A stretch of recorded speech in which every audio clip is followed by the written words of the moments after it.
Hogstye.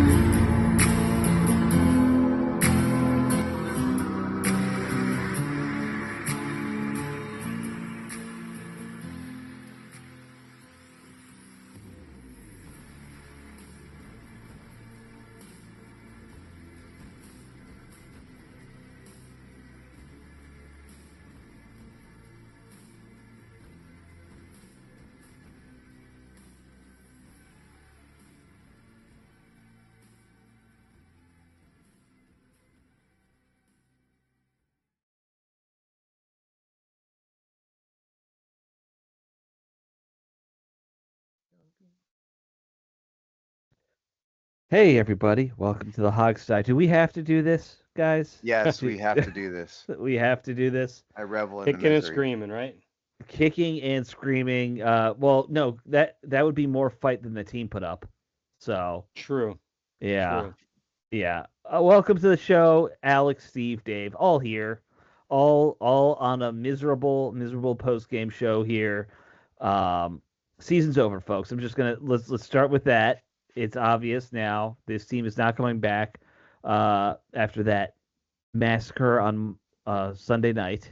The Sunday gonna Night say- Massacre. yeah, I you were was going to gonna say say- Monday Night Massacre. Yeah, I was gonna Yeah. do Monday Night Massacre, but that was really kind of last week, and obviously the famous That's one. also taken years ago. There was another Monday Night Massacre, if I recall. Right, the Eagles game. Yes. Yes. Yeah. But this was the. How about the Sunday Night Slaughter? That's There you good. go. I like that. That's Yes. good. We all love alliteration. Everyone does. All right. Monday Night Well, Slaughter. yes. The only good thing that happened on Sunday night was the team unveiled their throwback air quote uniforms, which looked nice, looked cool with the Seahawks wearing those throwbacks. But then no one came to play for Washington. It was. Am I it right was in just thinking, awful. Alex, that those uniforms were the Redskins uniforms, with the exception of Yes. the stupid helmet? Yes, In the it's 80s, other yes. it's identical to the '80s look except for the helmet logo. Yes, Yeah. the original.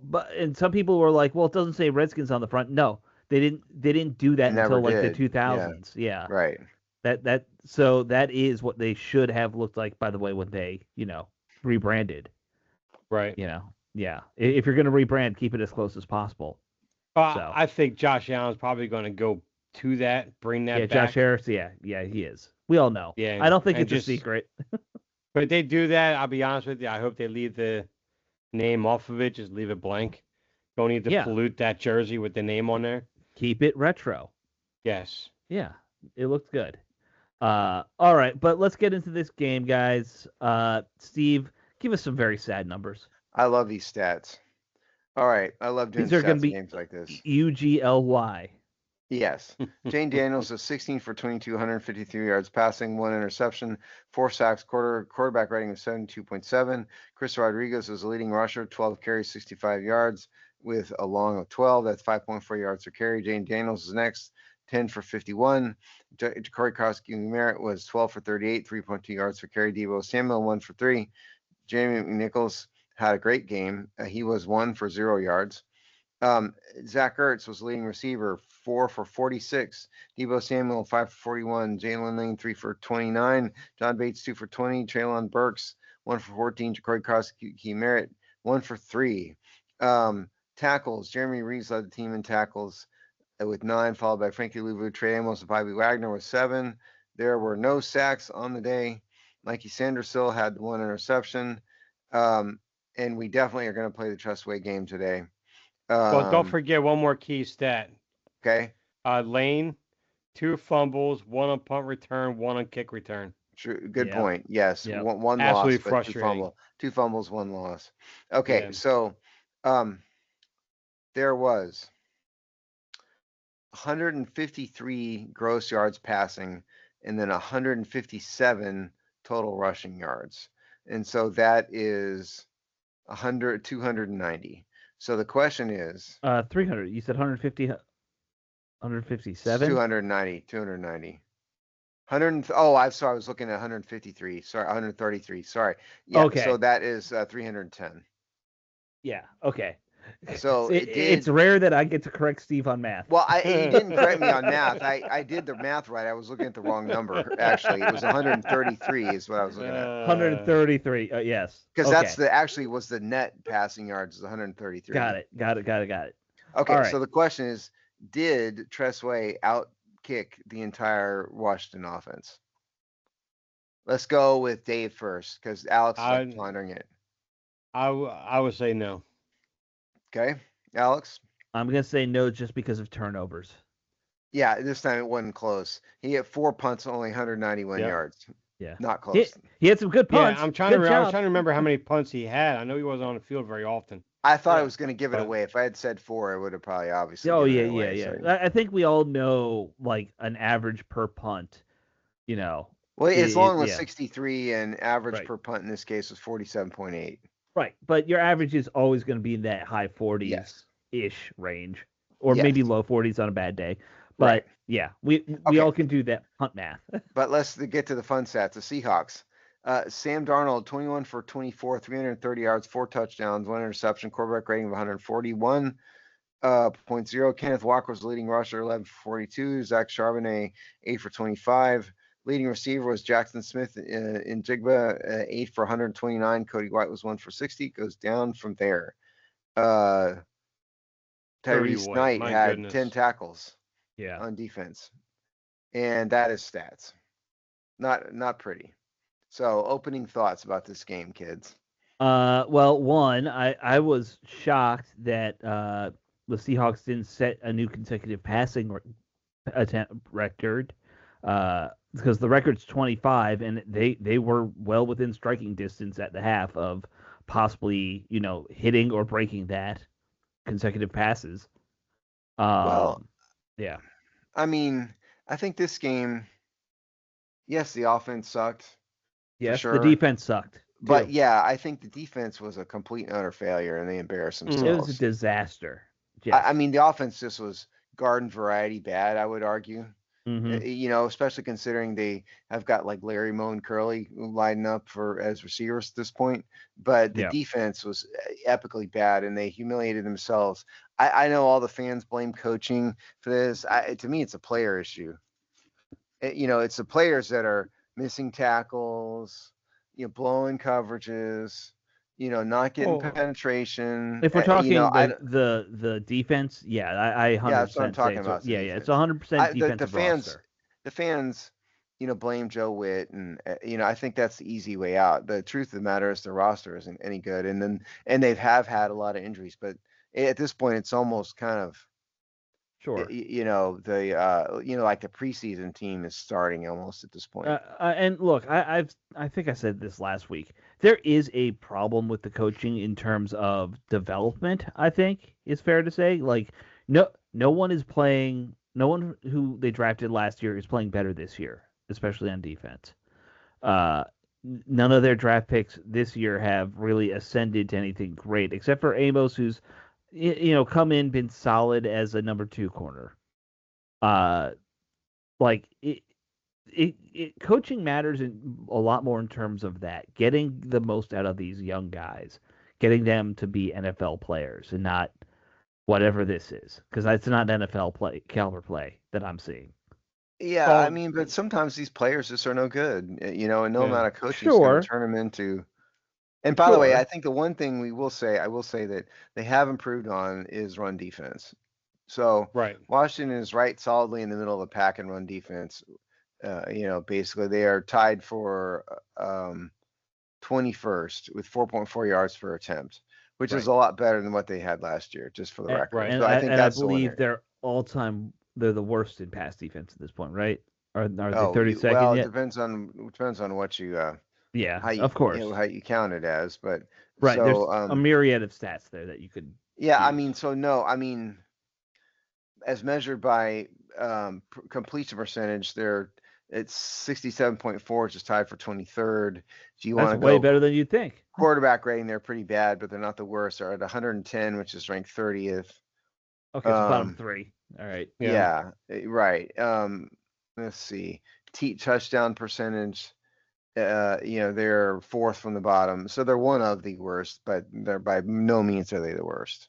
Interesting. See what's crazy is Sanders still, right? First of all, did he just forget how to play football all of a sudden this year? It just kind of blows my mind. But I mean, this is a guy that came out of Michigan, played slot his pretty much majority of his time as Michigan, very effective.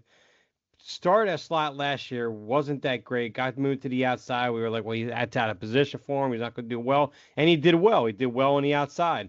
This year, he's back in the slot because you have Amos and Lattimore on the outside.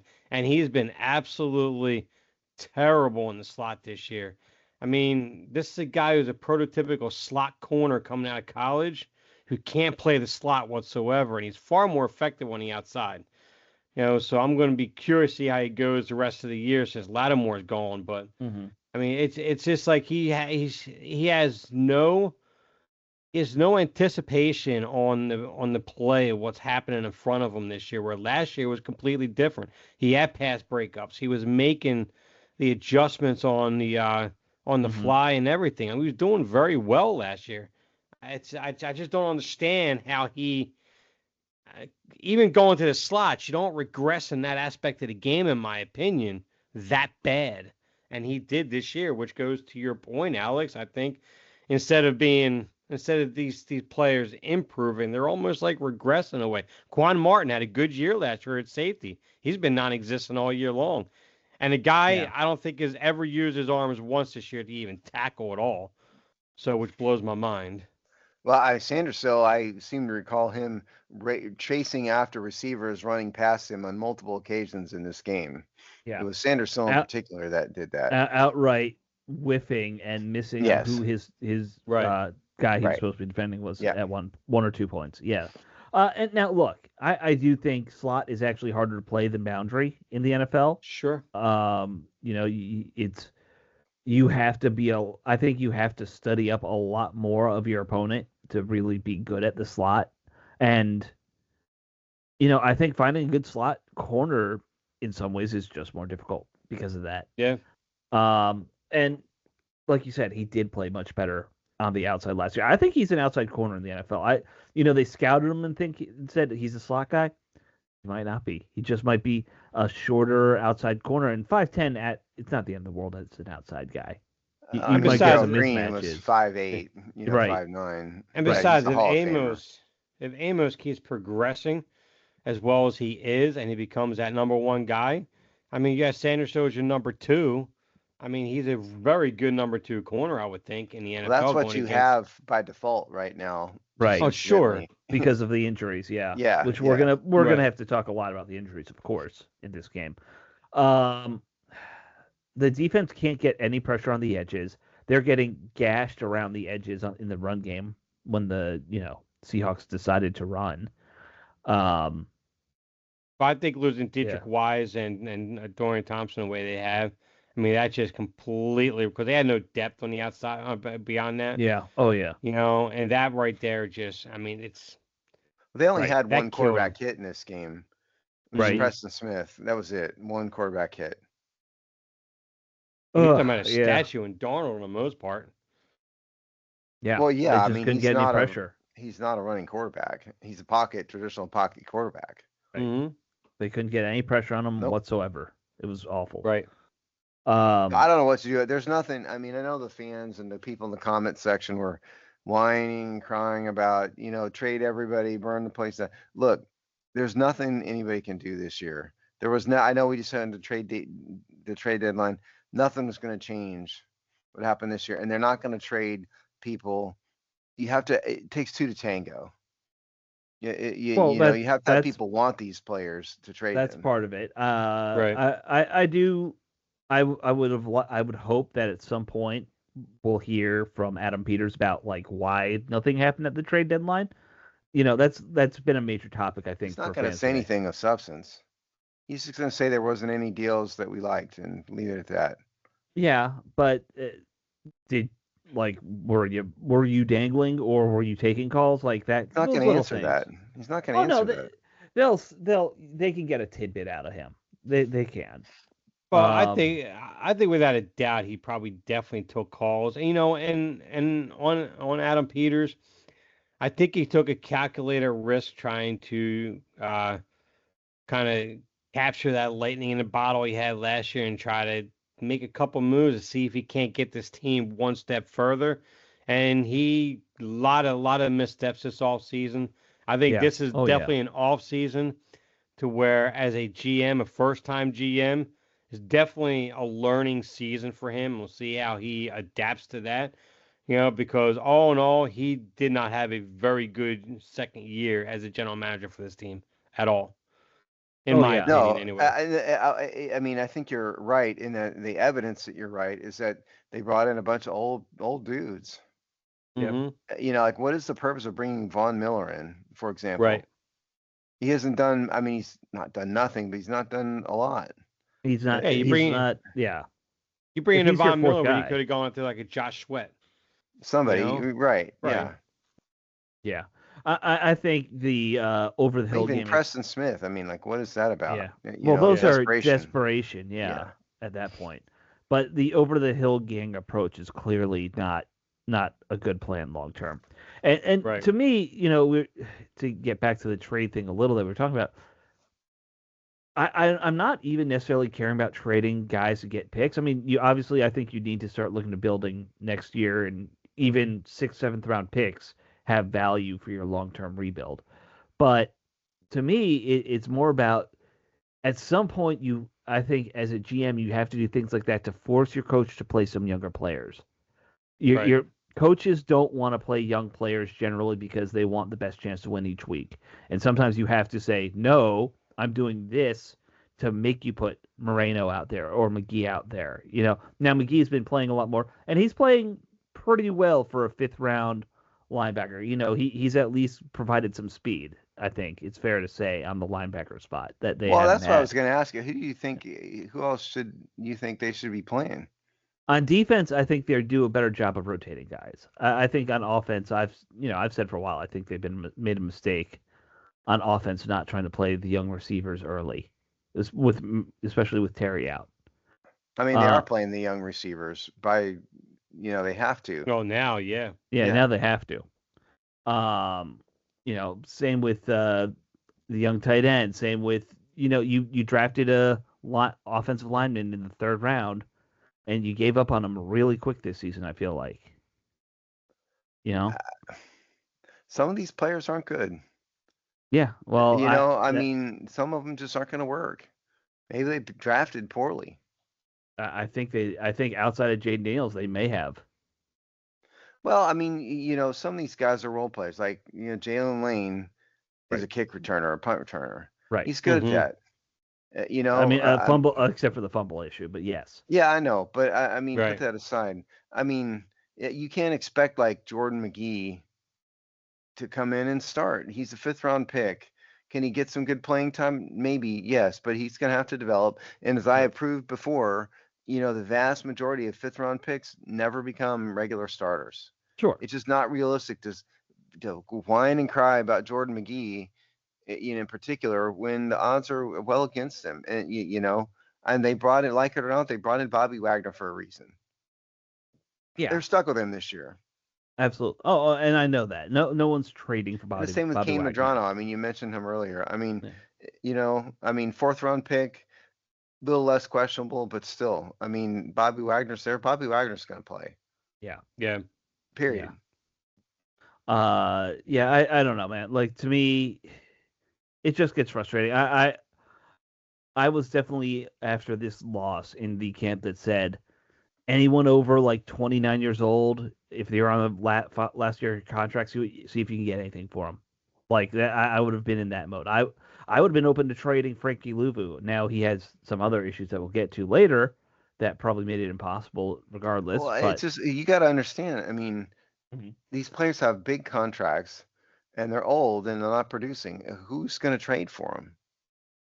You don't think anyone would trade for Frankie Louvu right now? Did anyone trade for Frankie Louvu right now? Did they? No. Okay. But someone like Wagner, you weren't going to get anything for him at all. No. Yeah. Wagner, I don't think so. there were people saying trade Lattimore. They're not going to get anything for Lattimore. Of course not. Well, and Yeah. he got, after even before his injury, I mean, he had Yeah. an $18 million contract. He's underperformed. Right. It's nuts. He's that not they even could- signed yeah. through another year. I mean, they're not going to get anything. Right. Nobody's No, going to trade for that. You have to be realistic. Look at things like what the cap hits are. Of course, I'm not naive about that. You know? It takes two to tango. Yeah. With this stuff. Yeah. Like I always say, you could want to date a supermodel. It doesn't mean the supermodel is going to give you the time of day. Yeah. Very true. Yep. Unless you're rich. Well, yeah. I mean, that would be your first round draft pick if you're rich. But right. The average dude, the average player, you're not going to Yep. get much for him. That's what I'm saying. Yeah. You can dream. Fans can dream all you want. People in the comment section were talking about multiple picks for Wagner. It's like you guys have lost your mind. Unless you're saying we're going to get a 7th this year and a 7th next year, there's no multiple picks for Bobby Wagner that I would even entertain. There's no any picks for Bobby Wagner. No, I know. About even that's the only way you get. The only way you get picks for Wagner if you trade Wagner in a 7th for a 6th. That's something about like the that, only right. thing you would have gotten. That's and what's the point? Yeah. Right. And by the way, somebody has to play if you trade. That's the other thing. Right. I mean, again, these young guys probably aren't ready to start. Now, if you're trying to intentionally tank like Alex has been advocating for, that's one thing. But if you're trying to win, you can't just trade away these guys because as flawed as they are, they're light years better than like the undrafted free agent rookie that's on the roster, or whatever. Right. This is not a problem that's going to be solved at the trade deadline. That's what I'm saying. No. But this is there's a larger team building problem that's going to have to happen because all these guys we're talking about, they're not part of the long term plan anymore, right? Like they're gonna blow this roster up pretty heavily, and probably Wagner will be gone. A lot of these older vets that we're talking about will be gone. Well, the defense, yes. Yeah. I would even venture on offense. Like Ertz will probably retire. He's at that point. Who? I'm sorry. Ertz on offense. Oh, Ertz, yeah. A couple of those older guys will probably be gone too. Yeah. Anyway, to say about the defense, I agree with what you said earlier, Steve. The defensive side of the ball, it's talent as more than coaching, because I don't think that you could call any kind of defense with the players you have and be all too effective. There's nothing that they do well. Well, see, the one thing you saw in the start of the season is that you had a cohesive team that was playing well because everyone had a role. Everyone had a position and they worked interconnected with each other. But we never had that dog. We never had that one elite guy to carry a defense at any level whatsoever. So once you started losing guys to injury and you started getting to these second and third level guys these second and third guys on your depth chart, then you start seeing the fact that, well, I mean, now you're getting a bunch of B, C level players, and that's all you have. I mean, you don't have that dog to kind of keep everything together, the guy that can make that impact play where you can survive losing an Armstrong for a period of time, or even go down 2 defensive edges. You can find someone to fill that other side because you have that elite guy. That's what they're missing, that blue chip defensive player. Well, that was kind of Frankie Louvu last year, and it's just not been the same. Yeah. No.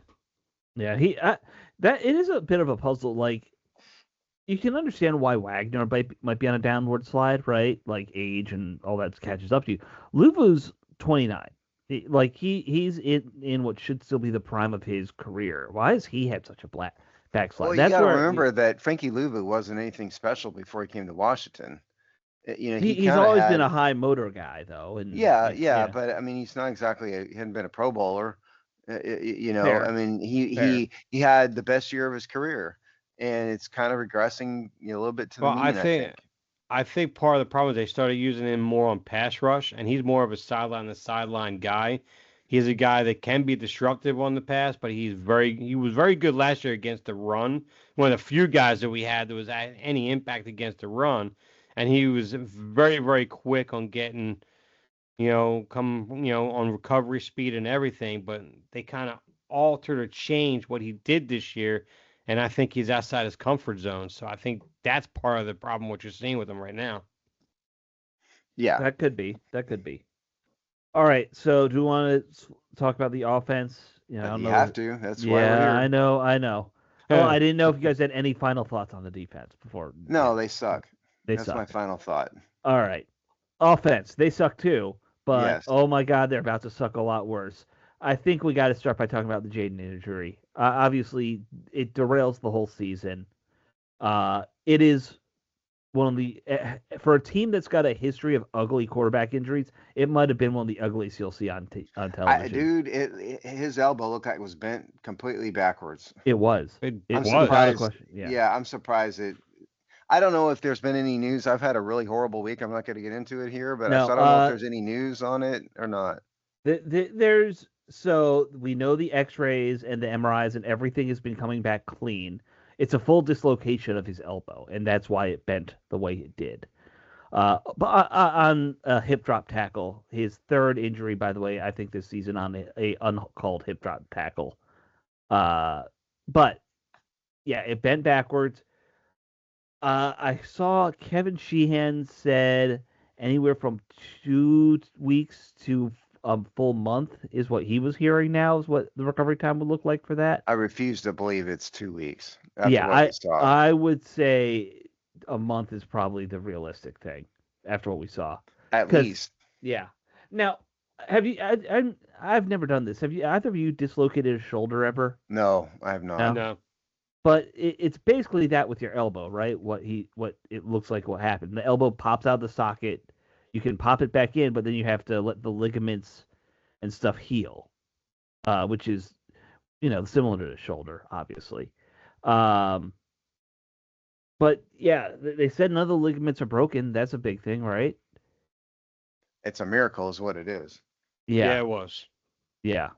I mean, my problem is because I left at halftime during that game, and of course, I just see one scroll where it looked like Jaden Daniels carted off the field while I was driving. I wasn't going to try to read it and see if I saw that correctly or not.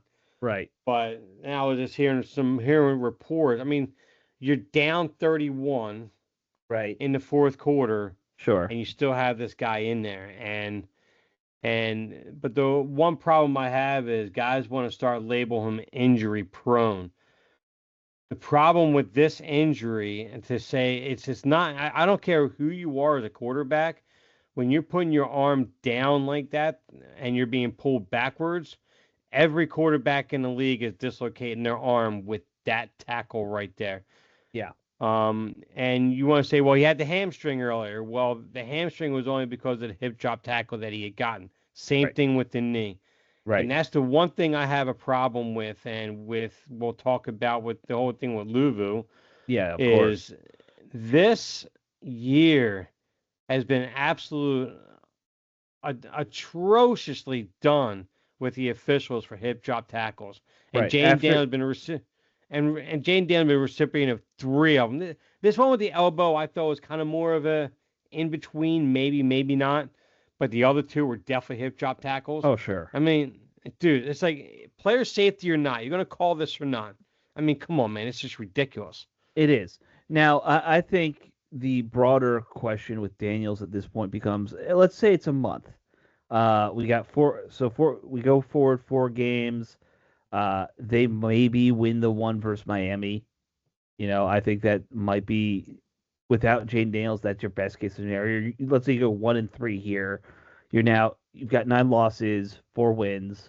That's their only winnable game the rest of the year, Miami. Yeah. Only one. I mean, one of them's a bye week too, so it depends on what you're calling a month. Oh, that's fair. I was just saying, let's say he misses 4 games. The next 4 games, the Lions, the Dolphins, the Broncos, the Vikings. So we're gonna preview the Lions there in a minute, but they're gonna get smoked. The Dolphins suck, and so they have a chance there. Denver and Minnesota right now looks ugly, and so they've got the Giants in week 15. That's maybe winnable, and then Dallas Eagles is ugly. Yeah. So like you might be looking at 2 wins, best case scenario right now. Possible. But the question becomes, if he's healthy, does he play again? with this injury, or do you shut him down for the season, depending on how long he's out and what the record is?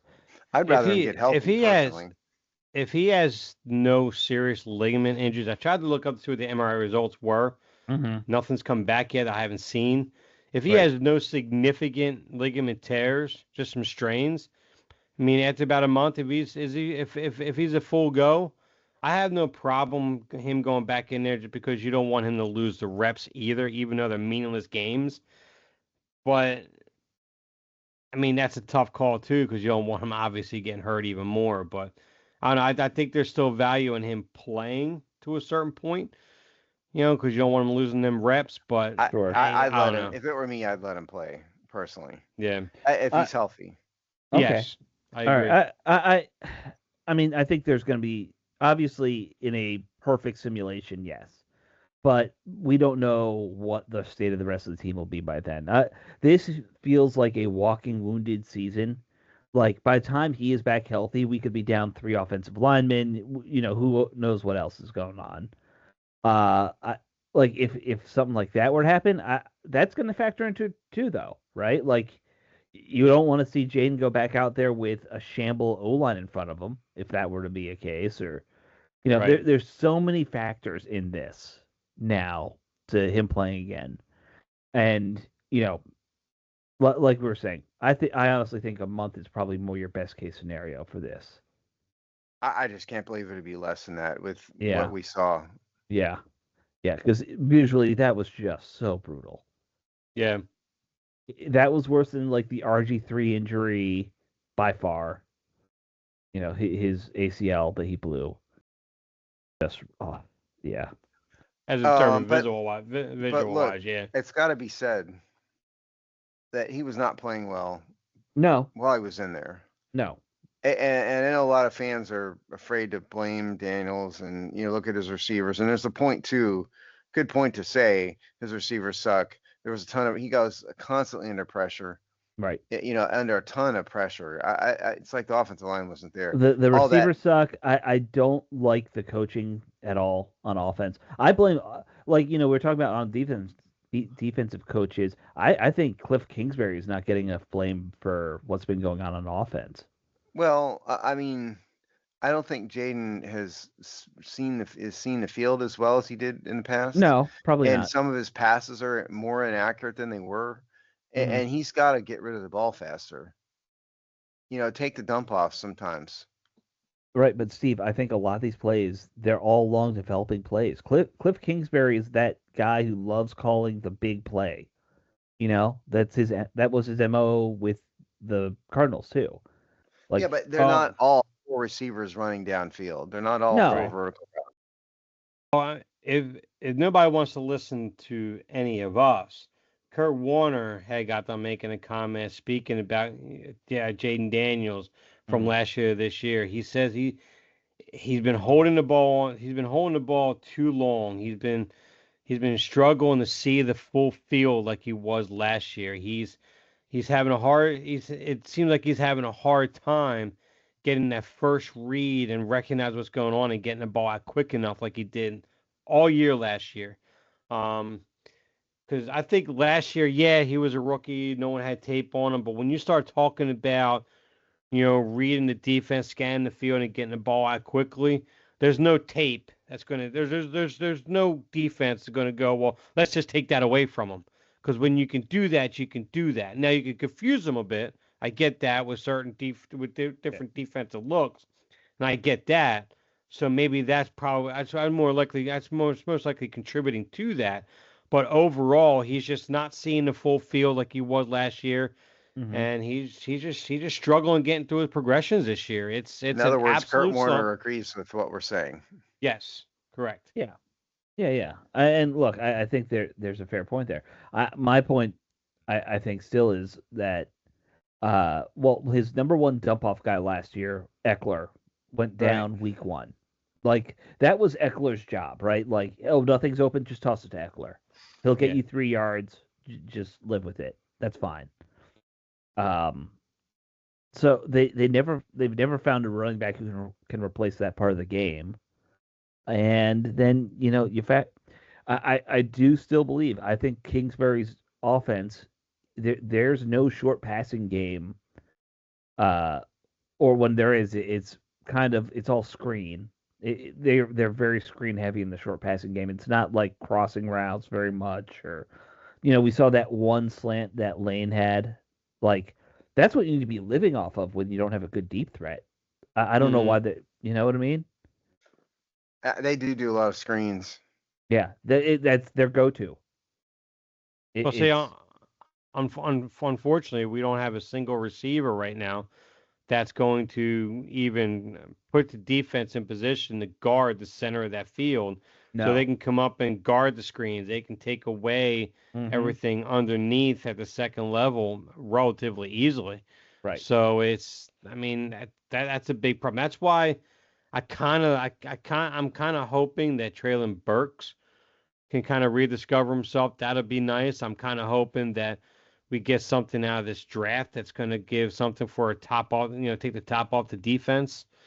I mean, I Yeah. don't think Lane's that guy. A lot of people was hoping he would be. Luke McCaffrey definitely isn't that guy.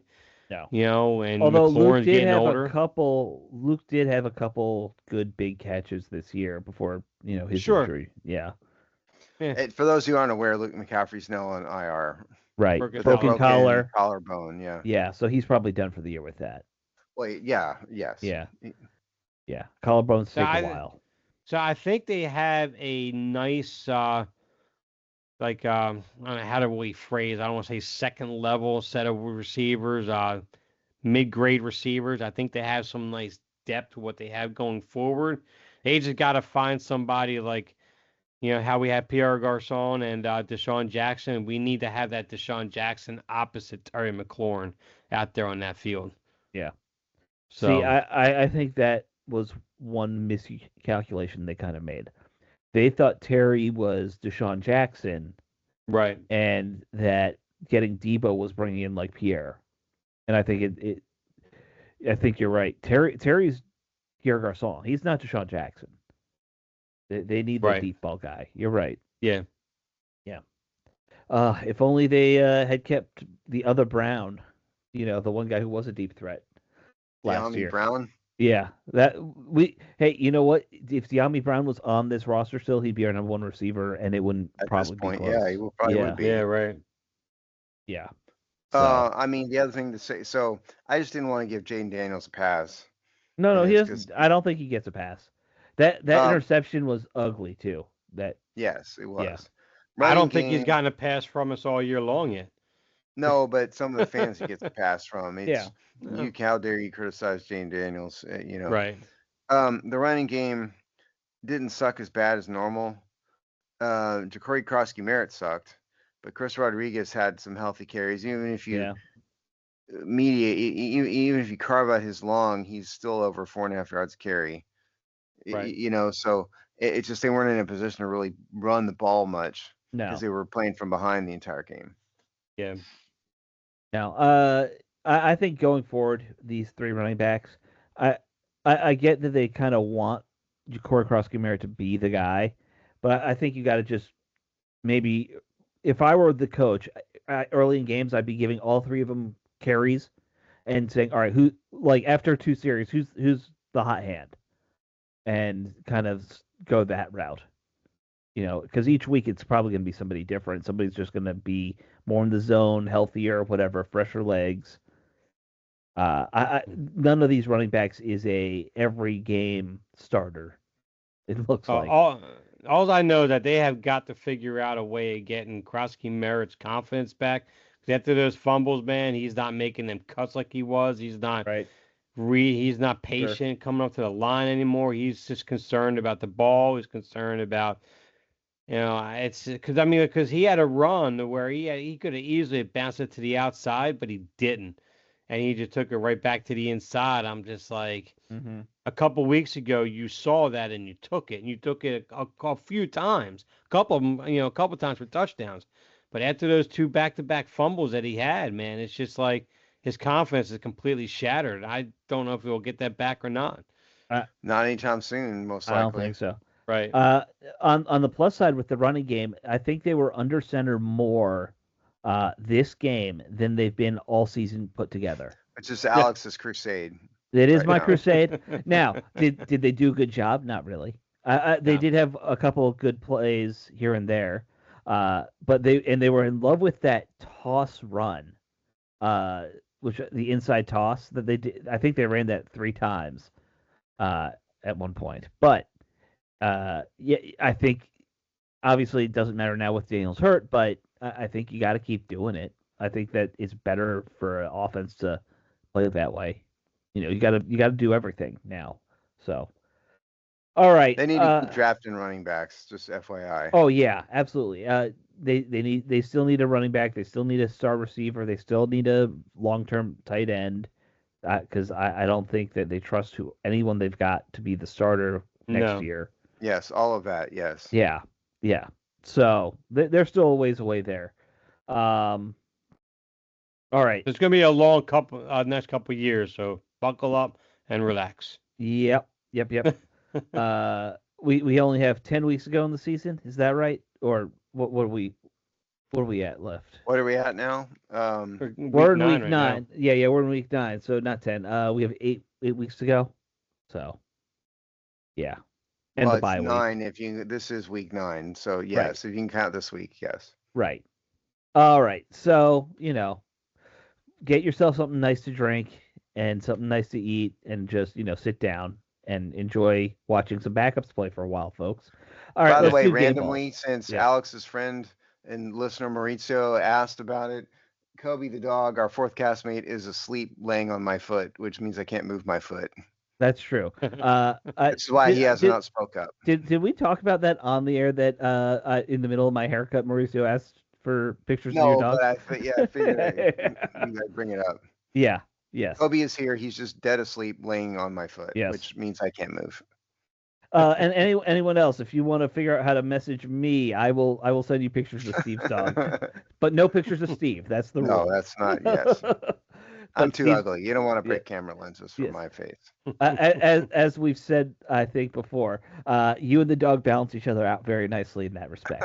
He's an extrovert. You make it into a solid 5 as a duo. And the dog, I think, is 5 alone. Now it's my 3 out. Let's do very, very depressed game balls. Absolutely. This is the most fun game balls we do. The most fun game balls we do. Absolutely. All right. I'm gonna have fun on offense. I'm gonna give it to the training staff. Good job putting that air cast on Jaden Daniels very quickly. That's who's getting my offensive game ball. On defense, there's no one who could get it. You allowed like 17 passes in a row, I think. Is that what it ended up being? No, none of you get a game ball. The game ball goes to the dirt that the one missed pass finally hit. Sam Darnold obviously deserves a game ball in this. Sure. Offensive game ball. 21-24, 330 yards. Quarterback rating of 141. That man deserves a game ball. And obviously no Washington defender deserves any game balls in this. I mean, I don't give the Seahawks a ton of credit either in terms of game balls because Washington's offense is really bad. They played well, but nothing really stuck out at me as like somebody on Seattle deserves a Washington game ball. I don't know. Can I count Tress Way as defensive play? Sure. Tress Way gets a defensive game ball for kicking a 63-yard punt. Yeah. I consider punters defensive players. I don't like kickers are obviously offensive, right? Because they're putting in field goals. If nothing else, it's setting up the defense. Right. Dave? For me, I am going to give a game ball. I don't know how you want to apply it. I guess you can apply it to defense. To the one guy who was called up for Seattle, off the practice squad, hasn't played pretty much at all this year. First target, first reception, 60 yards, down the sidelines for a touchdown. What in the world is going on? I'll give him the defensive game ball, and and Trey Amos and Mike Sanders still. I think Mike Sanders was actually on the coverage on that, if I recall correctly. He can hand him that game ball. I'll let you see. See, yeah, you're I'm following following my you lead on on that that. one. Yeah, I like Yes, I that. am. Davis turned to the dark side. Dude, that was just in a shamble. That defense was such a shame. It was awful. Horrible. And for offense, let's see. I'll give it to Matt Gay from being 2 for 2 on extra points. There you go. Yeah. Okay, there we go. Good I got job, Matt nothing Gay. for offense. Yeah, Nothing. none of us Absolutely do. nothing. If I'm not giving real game balls out, things are really bad. All right, let's move on then. So we did touch on the trade stuff a little bit just now, so I don't feel like we need to touch on that too much. Obviously, the team made 0 moves, which is frustrating to someone like me who wants to blow it up at this point. Joe Witt is going to make a move. He's going to move from the booth down to the sideline to call defense. That should change everything. That'll fix it, right? Yeah, right. Yeah. Look, I'm not a big coaches in the booth guy. Like philosophically, if I were a head coach, I would want to be on the sideline rather than the booth any day of the week. I don't know if you guys have ever thought about that. I really couldn't care less. No, yeah, I don't know. I don't care. I really don't care about their personal preference. I'm saying it's their preference. Right. I don't think it makes that big of a difference. No. As long as you have somebody in the booth who can tell you, hey, here's stuff we're seeing. Yeah. So the game that Joe Witt's going to be on the sidelines for, of course, is the Detroit Lions, right? Which is a 4:25 game, so late afternoon game on Fox. It's not going to go well. But if you want keys to the game, that how can they win this? And mind you, I'm not saying this is going to happen, but this is what they need to do. I think they need to get pressure on Jared Goff only with the front four. You can't blitz a ton against this guy. Excuse me. He's another pocket passer. Right. He'll carve you up. He's having a Pro Bowl year. Yep. He's got an elite receiver in Amon-Ra St. Brown, but he spreads the ball out really well. Yeah. And they have a tight end who's putting up big stats in Sam Laporta. So that's number one. Get pressure on Jared Goff with only for whether that can happen or not, probably not, but that's one thing. And along with that, the secondary need to figure out tight coverage. None of these busts, and I'm not just talking about Amon-Ra St. Brown, because again, Jared Goff spreads the ball around really well. He's kind of a Patrick Mahomes light a little bit in that regard. Yeah. And the other thing is, get the run game going. Mm-hmm. They didn't have a terrible day against the Seahawks, but they weren't good. They need to have a run game that controls the clock and controls the game. So I just, before I shut up, I'll give my key matchups here too. One is Aiden Hutchinson versus Josh Connerly. That's sure to go horribly wrong. Aiden Hutchinson, elite defensive end, lines up on the left side, right over Connerly, not going to go well. Trey Amos versus Amon-Ra St. Brown, not going to go well. And then the other one that I thought was interesting was Penei Sewell, who's an elite right tackle, lined up against Jacob Martin. So I think those are, and there I'll shut up. There's it's not going to go well, but that's what needs to happen. Yeah. Look, Dave's laughing at me or with me, one of the two. I do agree with you. Like, I think you can't really expect to use pressure. It's funny you say Goff reminds you a little bit of the whole Patrick Mahomes thing. I think the way he's able to scan the field. Yeah, to me it also reminds me a lot of what we saw with Kirk Cousins when he was in his prime, where what these guys are just they're playing point guard at quarterback. They get the ball out quick. They're not trying to play hero ball very much. Guys like Goff or Cousins. Mahomes actually passes like that very much, but he does have that improv ability with his feet, which is what makes him so special. Everybody will be pleased to know that Kobe moved off my foot. Oh, so good. I'm much more comfortable now. Good. But your foot's now no longer going to be falling asleep. That's good. Yeah, man, that offense is still, even though I know they lost their star OC, that it's still such a potent offense. Right. you know, you've got two elite running backs still. You have a bunch of good receivers. I don't see any way that I don't know if we have enough defensive players. You could give us 13 defensive players. I think we would struggle to stop them. That's how I, that's how much of an edge I think they have offensively. certainly right now they do. I mean, I don't have any faith in Washington's defense at all. No. So yeah, I hear you. I mean, right now I'm just kind of I don't even know what direction to go. I don't even know what to even give for an opinion on this game. Yeah. The only thing I like to see is, I like to see them give Traylon Burks a ton of targets in this game, force some passes to him, just to see what he is, what he can be, because he's officially signed, I think, from the practice squad to the 53-man roster for the remaining of the year. Mm-hmm. I like to see that. I like to see him trying to get more confidence back into Corey Krosky-Merritt. Coach him up this week, get him out there, give him that ball, because I think he'd be a nice compliment back going forward once they find a actual true running back next year, hopefully. I think you said coach him up. What is that? Because this team doesn't know what that means. I know, I get that, but I mean they got to find a way of getting some kind of confidence back into him.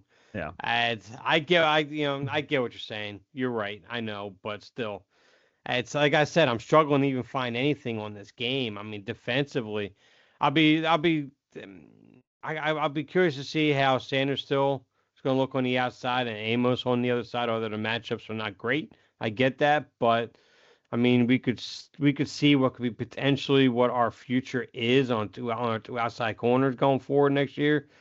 And Quan Martin, tackle with your arms, dude. Please. Mm-hmm. One tackle, one time, tackle with your arms, please. Just to give everybody a sense of it. So on the ground, the running backs that Dave was talking about, Jahmyr Gibbs, 113 carries, 551 yards, 4.9 yards per carry. And then the other guy that they rotate in has David Montgomery, 89 carries at 4.4 yards per carry. So they have two good but not great running backs. And the receiver, like I said, Amon-Ra St. Brown, 74 targets, 59 receptions, 635 yards. Next closest guy is the tight end Sam Laporta with 35 receptions, 436 yards. That doesn't bode well for Washington. And you got to remember, Gibbs is a receiving back too, because he's at almost 200 yards. Well, yeah, he's got 29 receptions, 197 yards. Yeah. Like Gibbs, I said, they spread the ball out. Well, they basically got 5 guys they spread the ball out to on a regular basis. Yeah, which is the number you need. You need 5 good offensive targets that are your regular go-to targets, because that's how many the NFL lets you put out there. Washington has always said, "Nah, we'll just do 2." For some reason. That's good enough. We don't need all 5. Well, they don't have anybody that scares anybody at all. No, but even last year, they Deebo Samuels doesn't scare anybody. No. Now, if Deebo's your 5th weapon, that's very scary. Yes, correct. But as your first weapon, definitely not scary. Even as your second weapon, not anything too bad. It's just frustrating seeing how this team's falling apart. All right, I guess we got to do a score prediction here. Is there a mercy rule? Like, is there a number you're allowed to hit in the NFL and they just stop the game? Well, it's not. But I mean, Detroit has run the score up on a couple teams. Yeah. Yeah, I mean, they put up 52 against the Bears. They put up 38 against the Ravens when the Ravens are playing better now. But 34 against the Browns, 37 against the Bengals. The Chiefs held them to 17. Tampa Bay held them to 24. I'm going to say that they don't go crazy against Washington. And the Lions are going to win, but I think it's only something like 30-17. I don't know. I think the Lions still have a little bit of bad taste in their mouth from that playoff loss last year, and I think of all games they have circled on the calendar to run the score up, this is that game. I could see like a 48-13 game.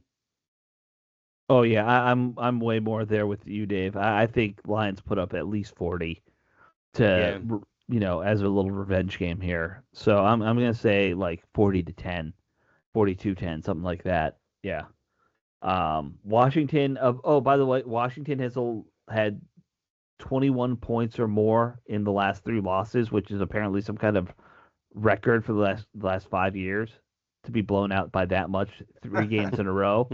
We're going to make it easily this game that'll be another 21 point loss. I have no doubt about that. Right. Yeah. All right. Let us move on to the one bit of good news that happened this week. It started out with some bad news. Frankie Louvu was initially suspended. I believe did that come out Monday, the suspension? I think it was Monday. I think so, yes. The NFL said that he had committed a hip drop tackle in the game. It wasn't a hip drop tackle, by the way, if you go back and watch the video. Not by how the NFL defines them, for sure. But they accused him of it, charged him a $500,000 fine, and he was supposed to miss this next game. He appealed, and his appeal was actually upheld. He's not going to miss the game, and now his fine's only $100,000. So, yay, I guess, for Frankie Louvu. You saved $400K, I guess, in the end. So that's something. Still sucks that you're paying a $100,000 fine, I'm sure. I thought it was a hip drop tackle. Just FYI. You thought that was a hip drop? Yeah. I didn't see it. Like, he didn't wrap him up enough for it to be a hip drop in my mind. I thought it was, but I mean, the larger point is what Dave's been saying, which is the NFL's been really spotty in calling him. Which is weird. That's the bigger point. Yeah. Well, and I've always had this personal pet peeve. If the refs don't call it on the field, I don't see how you can fine and suspend a player after the fact like this, especially it's an on-field call. Something like super egregious.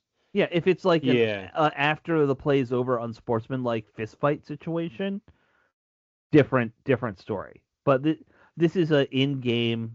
It's a play. A guy maybe makes a mistake when he's doing a tackle. Even if you think it is a hip drop tackle, like, you're not doing those to hurt people, generally speaking. You're just trying to tackle a ball carrier, and that's what happens. This sort of just happens. Yeah, exactly. We were complaining about the stuff with Jaden. I don't think any of those were done maliciously. They just happen. One of the reasons why the hip drop tackle, Roy, came into play because you're starting to see some defenders. You would literally see them grab from behind and literally pick up both their feet and drop straight down. You see that very, very deliberately, and even in real time, you saw them do that. But it just morphed into the fact that if you grab them from behind and pull them down, we're going to call that hip drop as well. Although I think they've loosened the rules a little bit on that this year, but I mean, there is a definition of a hip drop tackle that's out there that fits the bill, but unfortunately last year they went way over the top with it, and this year they're just like, they're erratic. Yeah. Hands over the eyes and not go see nothing. I mean, the latter description, the vaguer one is what Louvu did in this. It wasn't an egregious hip drop tackle. I'll agree with you there. Was it a hip drop tackle? Yeah, I thought so, but it wasn't the most abundantly clear one ever. Did he deserve to get suspended? I mean, probably not. Yeah. Now they're saying the suspension's over because he's had 3 of these. I get it. Yeah. Yeah. But also, this is the first time you've mentioned he's had 3 of these, which is weird. None of them were called, like we were talking about. And that's always going to be my pet peeve. That the NFL's like, we're going to fine you for something that was not actually a penalty on the day of the game. Right. So weird to do that to me. But, what are you going to do? Obviously, we can't. We cannot appeal anything to the NFL. We don't have that power. He appealed. He got a partial victory. It's as close as he can get. Yeah, but he's also been told if he does do another one, he's in trouble. So, yeah. All right, guys. It's been a rough show. That was depressing. Yep, that was depressing. Yep. Let's hey, guess what? We don't have to stay up till midnight to watch another football game. So thank God. Thank goodness for that. All right, we will talk to you all next week. Enjoy your Sunday, folks. Bye. Later. On, Sorry, I wasn't in my normal cheery mood. no,